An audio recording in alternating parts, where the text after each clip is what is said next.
Kita berdoa. Damai sejahtera Allah Bapa yang melampaui segala akal, itulah kiranya yang menguasai hati dan pikiranmu sekalian, di dalam Kristus Yesus Tuhan kita. Amin.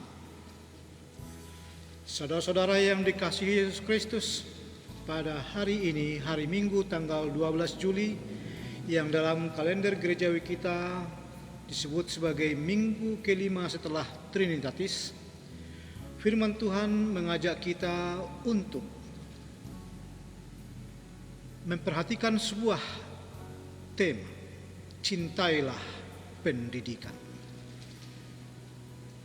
Tema ini diangkat berdasarkan firman Tuhan yang tertulis dalam Lukas pasal 6 ayat 39 hingga ayat yang ke-42. Demikian firman Tuhan. Yesus mengatakan pula suatu perumpamaan kepada mereka.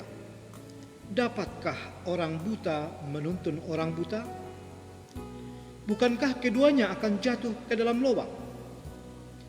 Seorang murid tidak lebih daripada gurunya.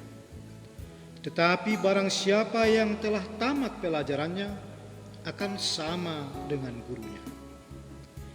Mengapakah engkau melihat selumbar di mata saudara, sedangkan balok di dalam matamu sendiri tidak engkau ketahui? Bagaimanakah engkau dapat berkata kepada saudaramu, saudara, biarlah aku mengeluarkan selumbar yang ada di dalam matamu, padahal balok yang di dalam matamu tidak engkau lihat? Hai orang munafik, keluarkan dahulu balok dari matamu, maka engkau akan melihat dengan jelas untuk mengeluarkan selumbar itu dari mata saudara. Demikian firman Tuhan. Saudara-saudara yang terkasih, sebagaimana tadi disebutkan bahwa pada minggu ini tema kita adalah cintailah pendidikan. Dari firman Tuhan yang kita dengarkan tadi, dalam nats kita atau perikop ini ada 3 perumpamaan sekaligus di dalamnya, mengatakan tentang orang buta yang menuntun orang buta, kemudian tentang murid dan guru, kemudian tentang mengeluarkan selumbar dari mata orang lain.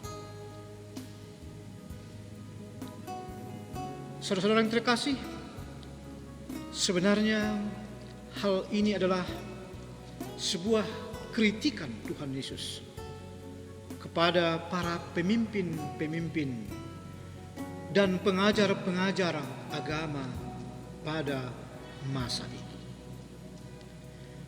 Namun sebelumnya mari kita lihat sebentar kata pendidikan. Kata pendidikan diambil dari kata edukasi. Edukasi. Educare yang berarti keluar dari. Adalah keluar, sedangkan care adalah kebodohan. Keluar dari kebodohan. Itulah pendidikan. Pendidikan adalah bagaimana menuntun orang untuk keluar dari kebodohan, ketidaktahuan, kemalasan, dan banyak hal lain. Ada dua hal yang menjadi bagian dari pendidikan atau edukasi. Yang pertama biasanya disebut autodidak atau belajar sendiri. Belajar dari melihat orang lain, belajar dari pengalaman, maka ia akan mendapat pengetahuan, maka ia akan terhindar dari kesalahan-kesalahan yang pernah dilakukan. Dan yang kedua, dan inilah yang biasanya kita tahu, yaitu melalui pendidikan di tempat-tempat yang dibentuk baik oleh pemerintah ataupun kelompok-kelompok yang lain yang sering kita sebut sebagai pendidikan formal. Yang pasti, kedua cara ini adalah bagaimana seseorang itu dikembangkan dirinya, atau bagaimana seseorang mengembangkan dirinya, menjadikan dirinya menjadi lebih bermanfaat, lebih berguna. Pendidikan itu adalah proses di mana kita keluar dari ketidakmampuan, ketidaktahuan. Dalam bagian pertama perikop kita tadi disebutkan, bagaimana mungkin seorang buta dapat menuntun orang buta lainnya? Bukankah mereka akan terperosok ke dalam lubang? Sebuah kritikan yang sangat keras sebenarnya kepada para pemimpin agama ketika itu, rohaniawan, pengajar-pengajar agama. Mereka mungkin bisa menjelaskan, bisa memberitahukan, menginformasikan banyak hal tentang agama itu. Tapi dalam kehidupan keseharian mereka tidak turut ambil bagian, atau mereka tidak bisa menjadi teladan. Mereka hanya berbicara. Dan Yesus menyebutkan mereka seperti orang yang buta. Bahwa banyak ternyata mereka atau pengajar itu sendiri bahkan sebenarnya tidak tahu apa-apa. Maka jelaslah apa yang ia ajarkan, apa yang ia ajak kepada orang lain untuk lakukan, atau perintahkan orang lain akan lakukan, tidak akan menuju atau tidak akan berjalan di jalan yang akan membawa mereka sampai ke tujuan. Justru mereka, baik yang mengajar dan juga yang dia ajar, akan sama-sama masuk ke dalam lubang. Orang buta sebagai sebutan Yesus di sini itu untuk mengatakan ketidakcocokan. Mereka tidak cocok. Hidup mereka tidak mencerminkan sebagai seorang pemimpin agama atau pemimpin rohani. Saudara-saudara yang terkasih, sebagaimana kita baca dalam 1 Petrus pasal yang kedua ayat yang ke-9, bahwa kamu adalah imam yang raja. Dalam konteks kehidupan sekarang ini, kitalah para pemimpin, para pengajar itu. Sebagai orang tua, kita pemimpin di tengah keluarga kita. Kita sebagai pengajar, pendidik anak-anak kita. Kita menuntun mereka menuju tujuan yang pasti. Kita mengarahkan mereka. Nah, bagaimana kalau kita sebagai orang tua tidak memperdulikan hal itu? Tentunya apa yang diucapkan Yesus masa itu, sebagaimana teks kita sekarang sedang menegur, mengingatkan kita dengan keras bahwa kita hati-hati jangan menjadi orang buta yang menuntun orang buta lainnya. Bukan hanya kita yang terperosok yang kita tuntun, keluarga kita, saudara-saudara kita akan juga terperosok. Kita hidup di masa sekarang ini di mana banyak jebakan-jebakan. Nah, tentunya kita sebagai pemimpin, sebagai pengajar harus lebih tahu lagi, harus lebih tahu banyak, harus banyak menggali, harus banyak belajar di masa-masa sulit sekarang ini.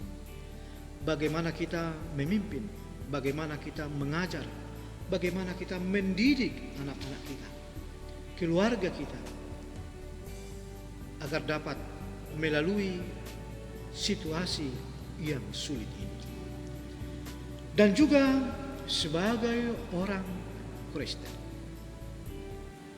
yang diharapkan akan menjadi teladan bagi dunia ini, sebagaimana guru kita Yesus Kristus yang telah menjadi teladan, yang telah menuntun dan telah mengatakan, "Akulah jalan. Barang siapa yang percaya kepadaku, maka ia akan memperoleh hidup." Nah, saudara, hal yang mesti kita ingat bahwa sebagaimana kita lihat dan juga sudah kita alami hidup dalam dunia pendidikan atau belajar ketika kita sekolah, bagaimana pendidikan itu berlangsung. Pendidikan itu menjadi proses yang akan membawa kita menyelesaikan sekolah itu, menjadi tamat dari sekolah itu. Dan bila kita sudah mendapat kelulusan itu, sebenarnya kita sedang disamakan dengan para pengajar kita. Mari kita ingat sejenak bagaimana ketika masa sekolah itu, proses itu berlangsung. Ada PR, ada kegiatan yang lain, belajar di rumah, menghafal, dan hal-hal yang lain. Ada banyak bidang studi yang harus kita kuasai. Terkadang kita jenuh, terkadang kita bahkan cukuplah. Kemudian ada orang yang tidak mau tahu. Begitu sakitnya proses itu berlangsung.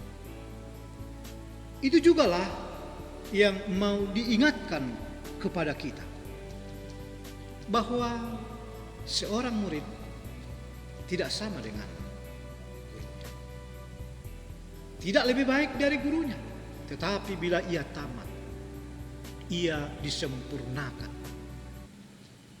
Itu jugalah yang harus kita lihat dalam kerasnya kehidupan yang sekarang kita harus lalui. Terpaan-terpaan, desakan-desakan, beban-beban yang semakin keras, itu adalah proses yang sedang kita lalui dalam dunia pendidikan itu. Satu yang harus selalu kita ingat, siapakah guru yang sedang mendidik kita? Siapakah guru yang akan kita dengarkan? Siapakah guru yang akan mengajar kita? Kita harus selalu berpegang teguh dan mengingat, Yesuslah guru kita.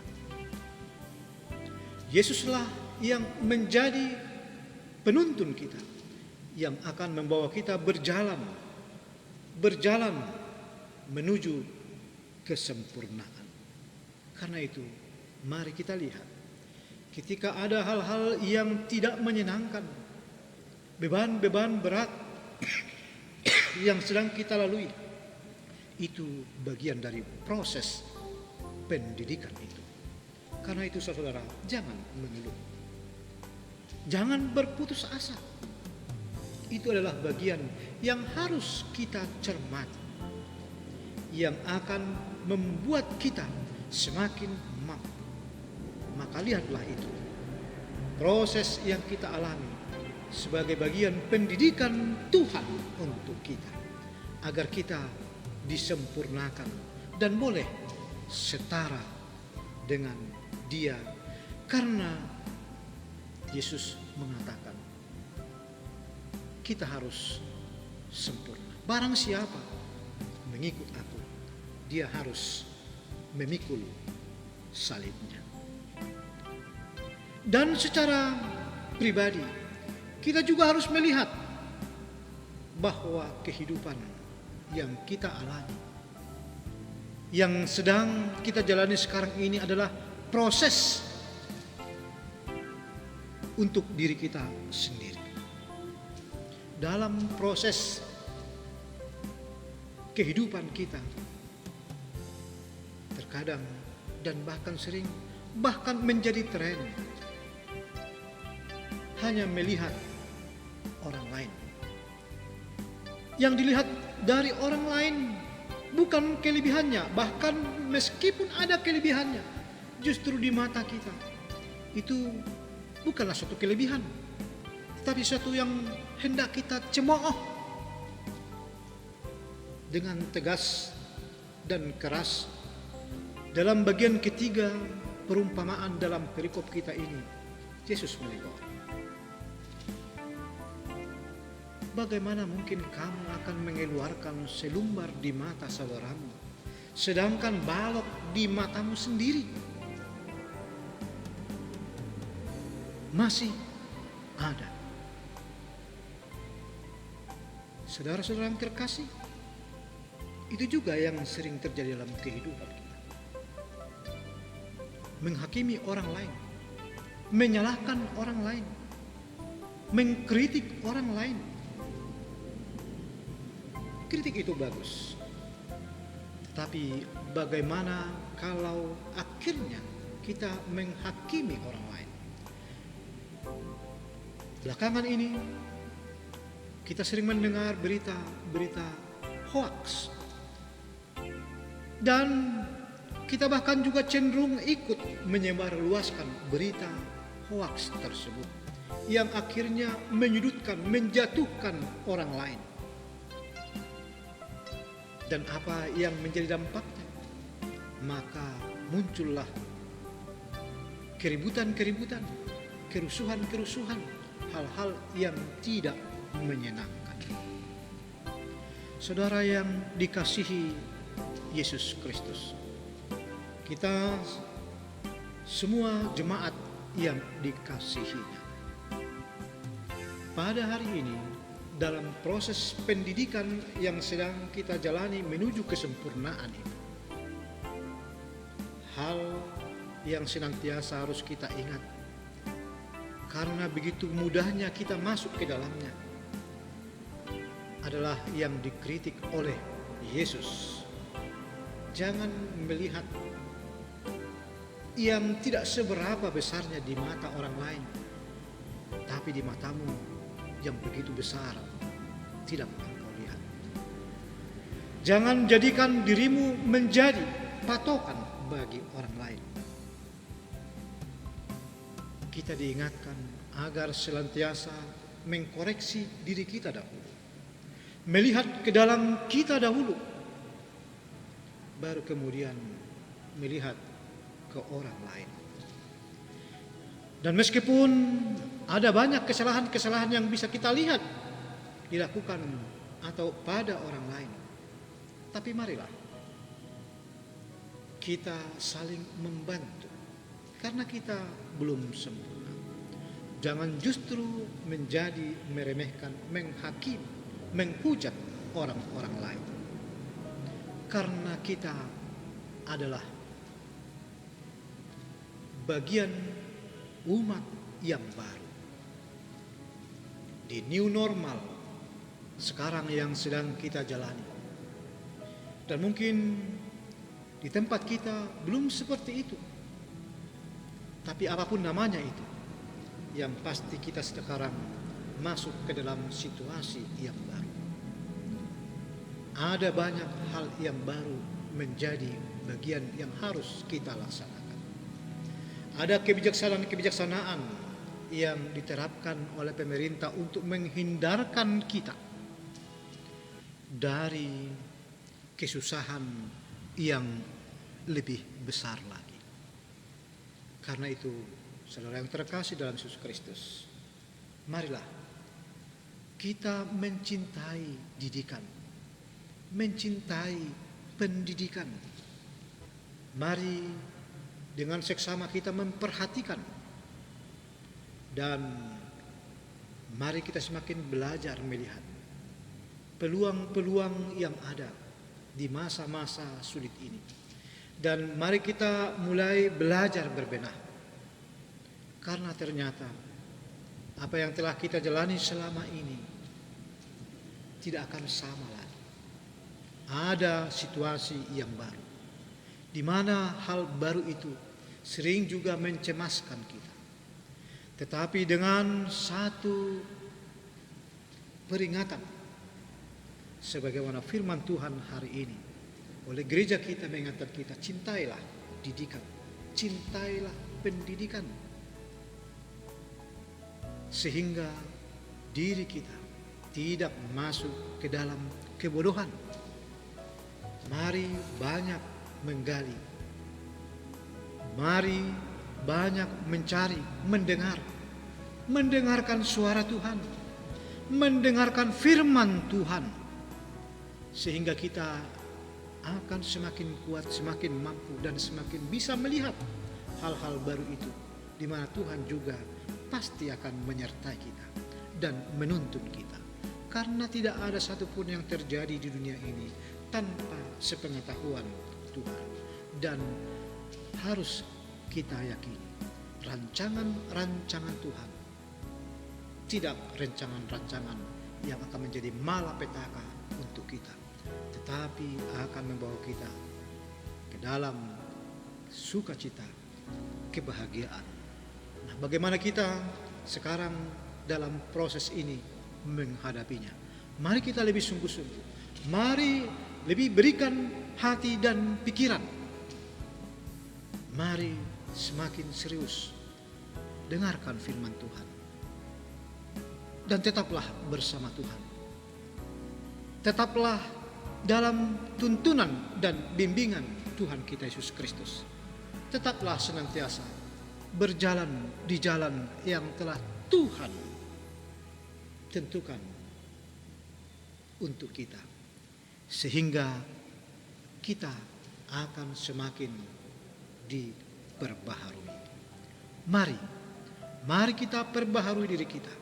Mari kita cintai pendidikan, dan mari kita para pendidik di tengah-tengah rumah tangga kita, di tengah-tengah keluarga kita, di tengah-tengah lingkungan kita, cintailah pendidikan, baharuilah diri kita, dan senantiasalah dengarkan pendidikan Tuhan. Kiranya kita semua senantiasa dalam bimbingan genggaman tangan Tuhan berjalan di masa-masa sulit ini. Tuhan memberkati kita. Amin. Mari kita berdoa. Terima kasih Allah kami, Bapa kami dalam Yesus Kristus, yang telah berbicara kepada kami di masa sulit ini. Kami terkadang menjadi lemah, Tuhan. Kami mengandalkan hati dan pikiran kami, sehingga kami tidak mematuhi lagi pengajaran. Kami tidak mengindahkan lagi, Tuhan, pendidikan yang baik. Kami tidak mendengarkan firman, tidak mendengarkan Roh. Bahkan kami menolak didikan-didikan yang baik. kami cenderung terpengaruh didikan-didikan yang salah, ajakan-ajakan, berita-berita yang salah, dan kami sering bahkan semakin memperburuk keadaan, membicarakan kekurangan-kekurangan orang lain, tapi kekurangan kami sendiri tidak kami lihat. Terima kasih Tuhan kami yang begitu mengasihi kami, karena pada hari ini kami diingatkan untuk mencintai didikan, untuk mencintai pendidikan pengetahuan, di mana kami sekarang berada di sebuah situasi yang baru. Ada banyak hal yang baru. Karena itu ada banyak hal yang harus kami pelajari Tuhan, sehingga kami akan semakin dapat menikmati, memperoleh berkat-berkat Tuhan yang telah Tuhan juga sediakan untuk kami. Kiranya kami semua boleh menjadi pendidik, pengajar, penuntun bagi orang lain, khususnya akan menuntun orang lain berjalan di jalan. Tuhan, kiranya jamahan tangan-Mu semakin kami rasakan menguatkan kami semua di masa-masa sulit ini, untuk tetap dapat kokoh berjalan menapaki jalan-jalan kami, jalan yang telah Engkau tentukan, sehingga tak satu pun dari kami yang akan masuk lubang, tetapi akan sampai ke tujuan keselamatan, tujuan kehidupan yang telah Tuhan berikan untuk kami. Berkati Tuhan seluruh pelayan gereja, agar mereka juga semakin dimampukan menjadi pemimpin-pemimpin, pengajar-pengajar di semua pelayan gereja-Mu Tuhan, di seluruh dunia ini sekarang, agar kami para umat-Mu semakin mampu berjalan di jalan. Terima kasih ya Bapa kami Yesus Kristus, dengarlah doa kami ini, dalam nama-Mu kami berseru. Amin.